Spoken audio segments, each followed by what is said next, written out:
Hi there, my name is Kim Sachedi and welcome to Neuro'Wellness. On this channel, I speak about all things gut health, sensory health, and psychological wellness. In today's video,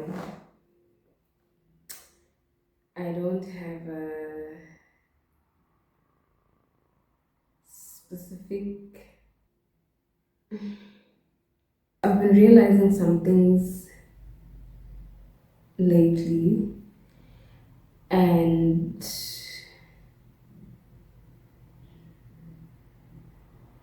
in relation to being neurodivergent, actually, yeah, let me specify. I've been realizing something in relation to being neurodivergent, and since this month is Autism Awareness Month, and autistic people fall under the neurodivergent umbrella, I thought I might as well speak on, but the umbrella of neurodivergent, not specifically autism, and just the experience of being neurodivergent in a neurotypical world.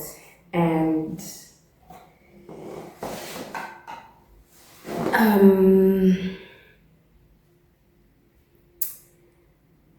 of course, if the neurotypical world, meaning a lot of customs and norms in society and values are built off of a neurotypical way of being, even cultures like in communities. And so naturally or automatically, that puts a neurodivergent in a disadvantage.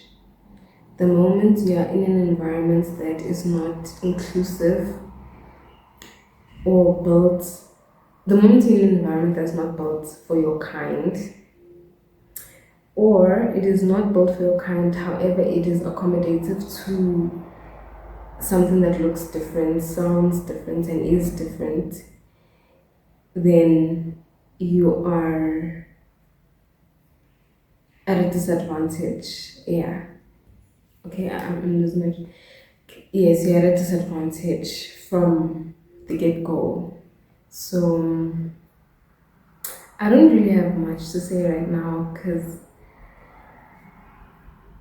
yeah.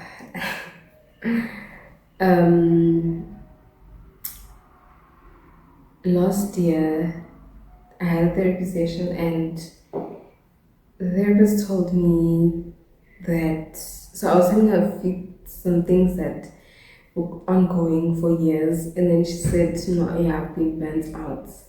What I've been struggling with or going through is burnout for all those years, and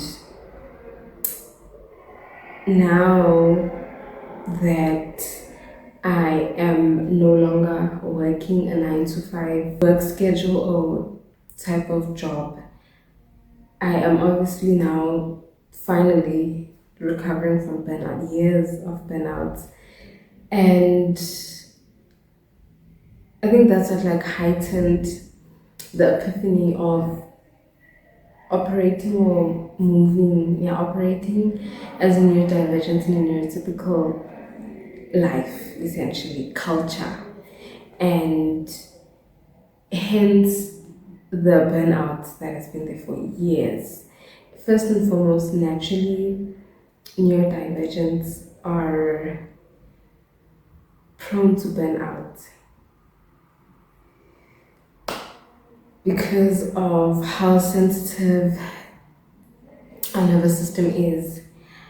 And so when you live in a way that is not accommodative or supportive to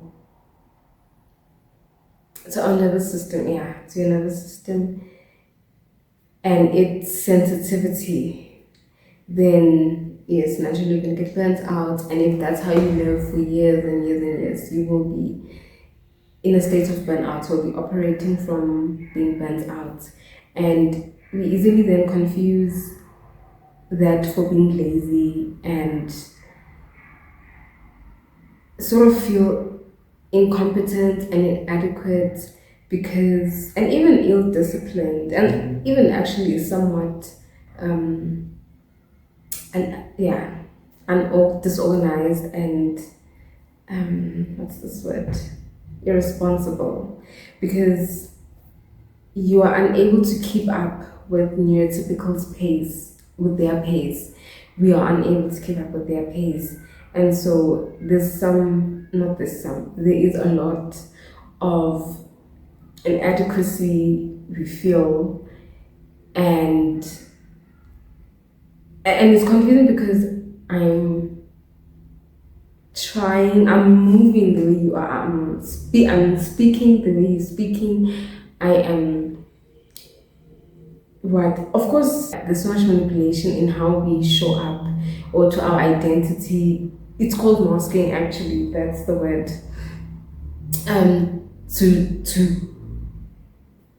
What suppressing is to suppress being neurodivergent, to try and show up as a neurotypical in the neurotypical world, to win, essentially. And so you're moving the way the neurotypicals are moving, and you're thinking the way they're thinking, or you're trying to think the way they think, you're speaking the way they speak, you're very cautious about your speech and making sure you sound like them. You are choosing the things they are choosing.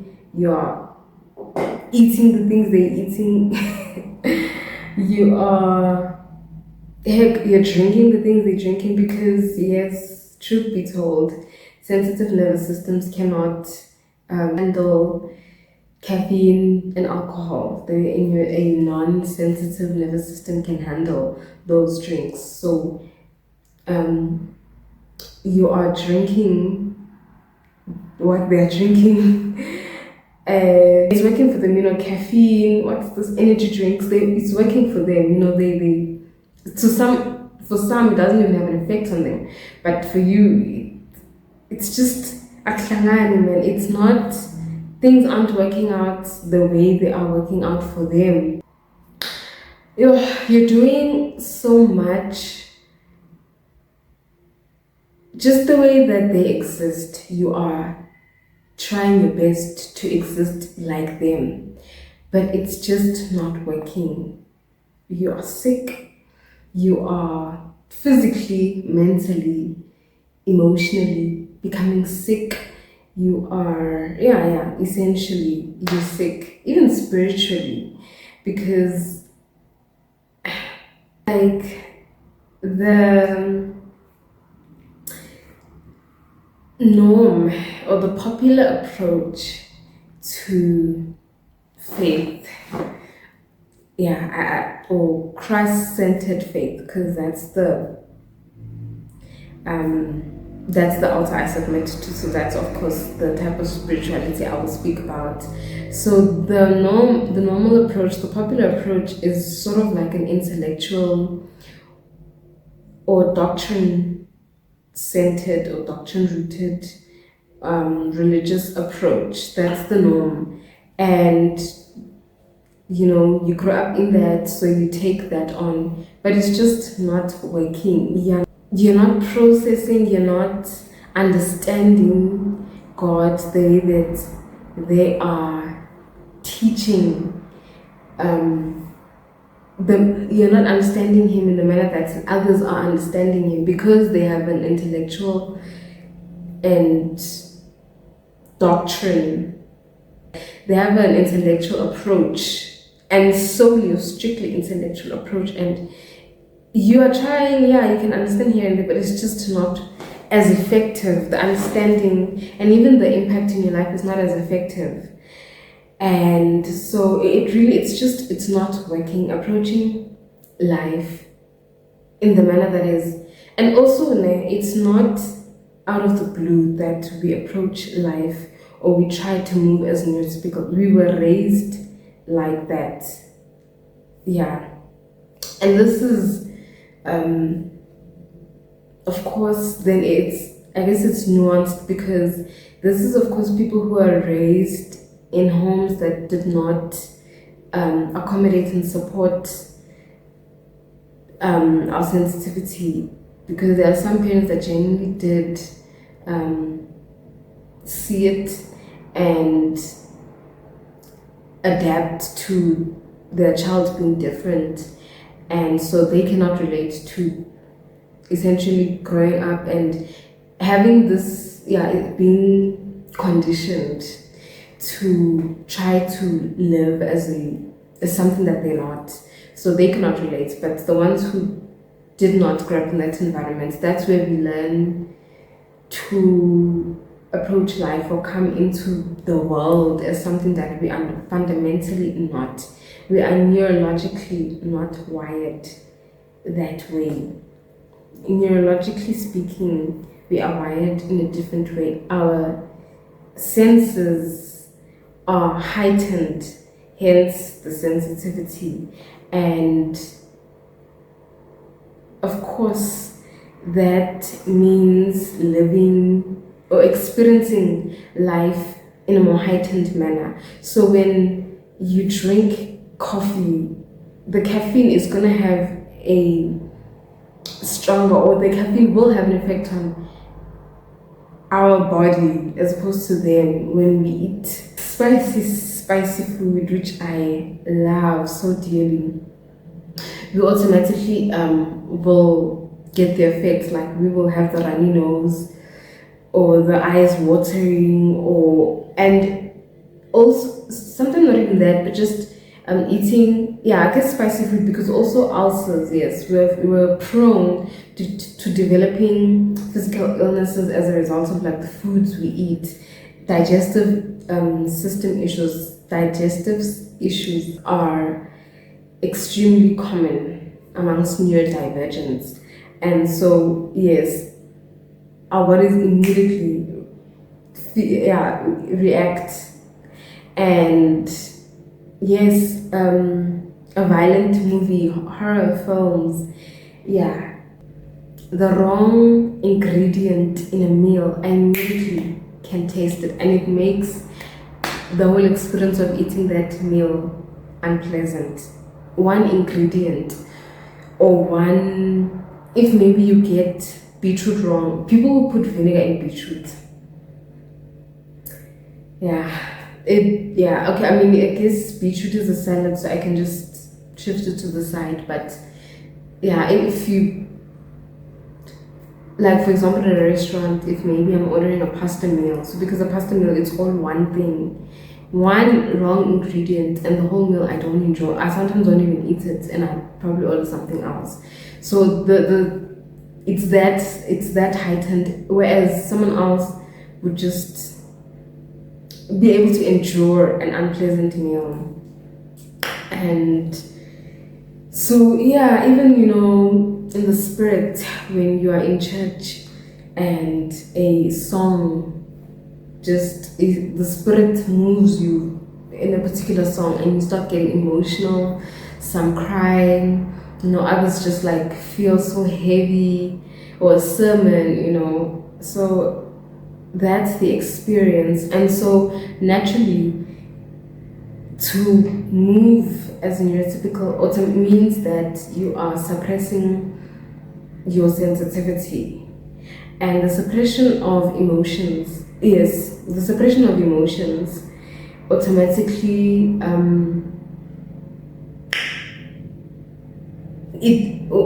in general, whether you're neurotypical or neurodivergent, you cannot store and let it just all stay inside without letting anything out. Naturally, as a human being, you cannot keep everything inside and not let it out.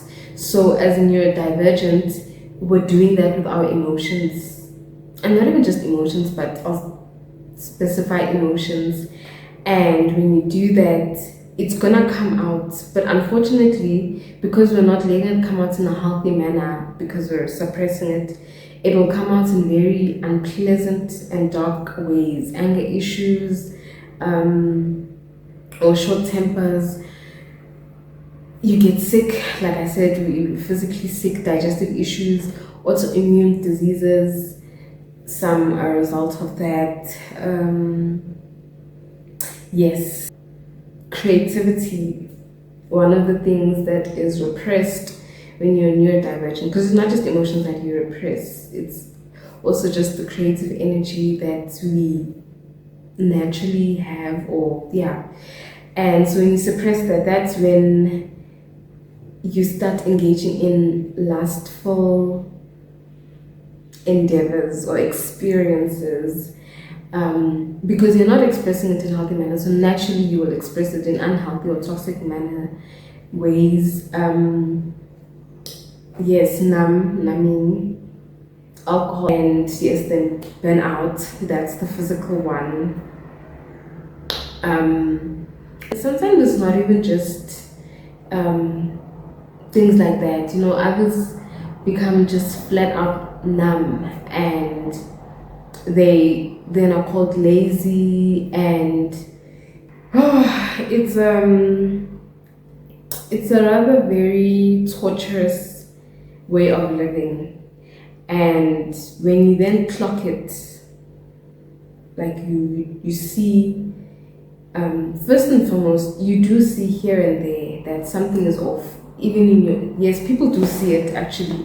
By the way, the irony of suppressing your identity or who you are, some people still see it actually. It's just sometimes they either don't have the language for it, like you're neurodivergent, or they don't have they don't have the language for it, but they can see your difference. They can see something's off, and that's not the thing. But yeah, they can see something is different. You are different. You're fundamentally different, and you yourself as well can see that there's something fundamentally different. But of course, if you're not enlightened enough, or you are in denial, you don't of course have the language to identify, okay, this is why I'm different, this is what is making me different. And so when you do clock it all, or everything's also sometimes everything either falls apart, like everything like falls apart at once, or you fortunately you do eventually you eventually see everything, and you see like something, a common theme or common pattern in every aspect of your life, and you then go and embark and find out what is it. Or you first become enlightened on neurodivergence or being different, being the outcast, so and so, all these words, and you go and you then read on research, and you become enlightened on the mere existence of being different and what that is, and what those people look like, and how you can then take care of yourself as someone who's different. And yes, then you see, oh, I am what this is referring to, what this research or what I've stumbled across, what they're referring to, I am that. And then you make the changes in your life. There's different ways for that to happen. For me, it's both. Everything came crashing down, but for me it's complicated. Like I became enlightened first, but I didn't make the necessary changes, and so of course then externally things had to, or God had to essentially make the changes, or make the change come from the outside, or make the change happen externally, where everything had to fall apart for me to then finally adjust, and for me to finally make changes in my life. I think the enlightenment, or first learning about it, was where I could have internally made the changes, but I didn't. And then that's when externally or circumstances had to force me essentially to make the changes. So it's been torturous, because you're processing, or I'm processing, Firstly, I'm processing things from my childhood. Secondly, I am processing the caretakers that didn't make necessary effort, make the necessary effort or make the changes to accommodate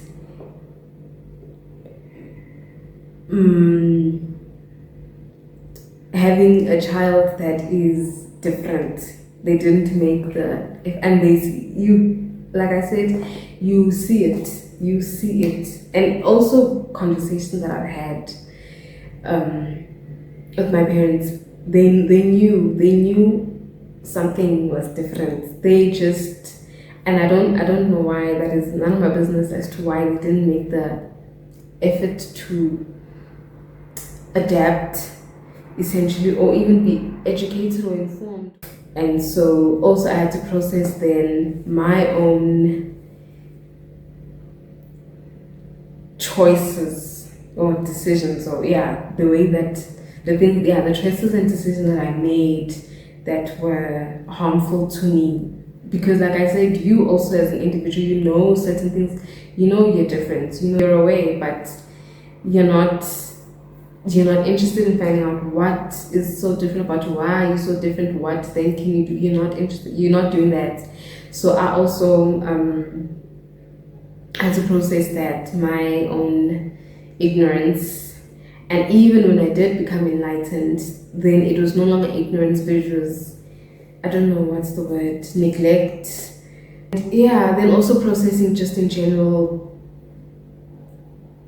life being different, because like I said, things fall apart, dreams change, your paths change. Now I am not in a career path that is conventional and socially appealing, and then processing that as well, where your life is now looking very different from what you had imagined and even started building for yourself. So it's a lot, but yeah, I don't have anything further to say other than it's been a journey, and I don't have recommendations, I don't have tips at the moment. But I will speak on it more and more as my own experience in this space unfolds. I'm mentally and emotionally not in a strong enough space to have a sort of bold stance or bold approach where I can then recommend bold and established and cemented space where I can then give recommendations or tips. The only tip and recommendation I can literally give is only God can see you through it, because of it's a foreign experience, right? Like I said, if you like me do not grow up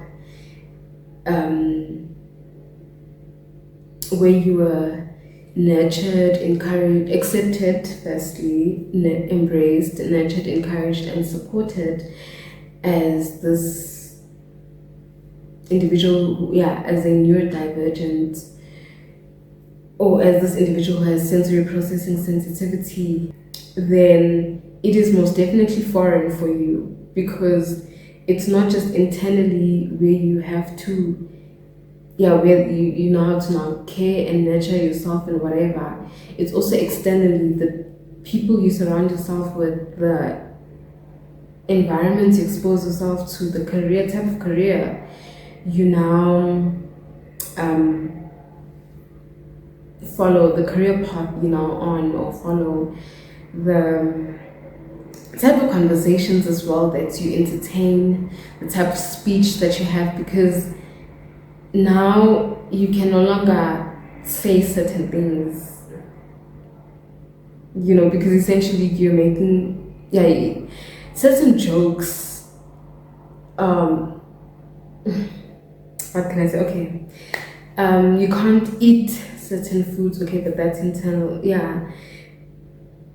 So certain, so your social life, certain places of entertainment you can't entertain, crowded spaces like festivals and concerts, because it gets so overcrowded and so overstimulating. So also that, then things like that, people will say, are you going to so-and-so's concert? Are you going to this concert?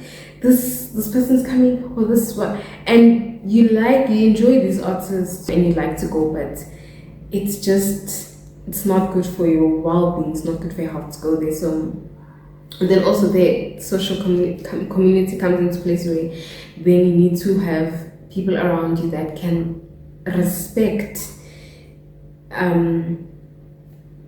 you, or who you are, your boundaries, where you say, no, unfortunately I cannot go to a space like this, it's not good for me, and they can respect that. And other times where you say, other times when when you can't do coffee dates, with your friends, where you like, oh, let's do coffee dates. Or if you do a coffee date, it has to be a place that can provide, where it's not just solely coffee that they sell, because caffeine is not good for your body. And so they have to then respect that, okay, also then they themselves as well, when they make plans with you, they need to accommodate you.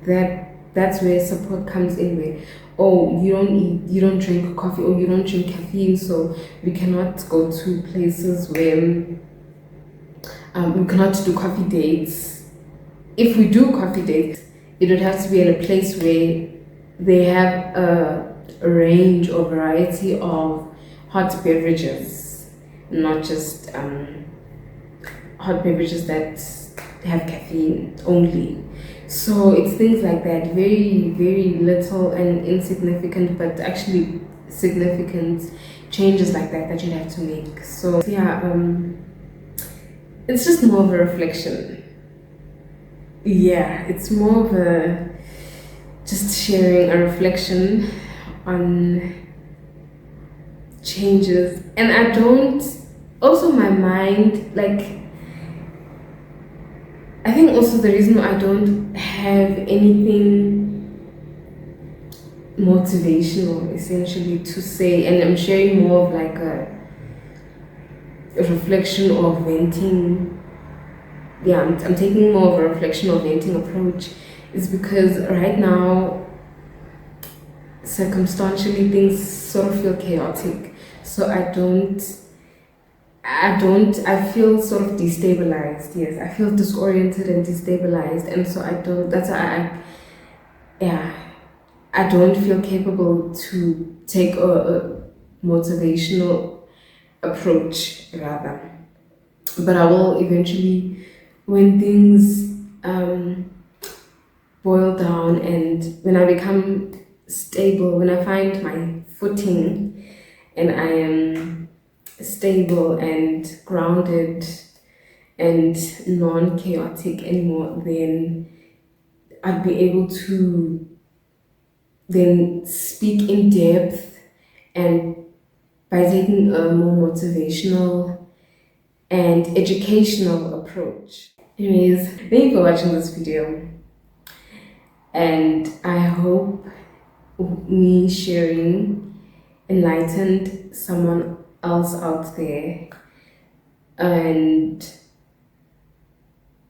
triggered their own journey to making changes, or even self-acceptance, because I know sometimes self-acceptance is the first step to making changes, to also accepting, sometimes, yes, also accepting, it goes a long way as well with firstly, it goes along with who God called you to be and His will for your life, or the path that He initially designed and created you to go on and be on. And so, like I said, where I am right now is very different from what I had imagined, but it's where God had initially